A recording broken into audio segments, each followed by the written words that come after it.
Sudden డెత్కి ముఖ్యమైన కారణం pulmonary embolism అండి. పల్మొనరీ ఎంబాలిజం అస్సలు టైం ఇవ్వదు పేషెంట్కి. Instant sudden death. Pulmonary embolism అంటే ఏంటంటే ఒంట్లో ఎక్కడైనా ముఖ్యంగా కాళ్ళకు ఉండే రక్తనాళాల్లో చిన్న రక్తం గడ్డ కట్టి ఆ రక్తం గడ్డ అలా పైకి ప్రవహించి హార్ట్లోకి వచ్చి హార్ట్ నుంచి ఈ ఊపిరితిత్తులకు వెళ్ళే రక్తనాళం పల్మొనరీ ఆర్టరీ అంటాం.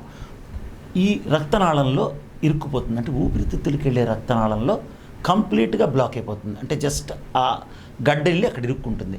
దీన్ని పల్మొనరీ ఎంబాలిజం అంటాం. దీనివల్ల ఇన్స్టెంట్ డెత్, సడన్ డెత్ జరుగుతుంది.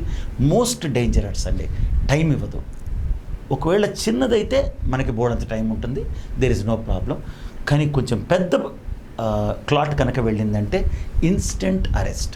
ఈవెన్ మ్యాసివ్ హార్ట్ అటాక్ కూడా ఇంత ఫాస్ట్గా మీకు మనిషిని చంపేయదు.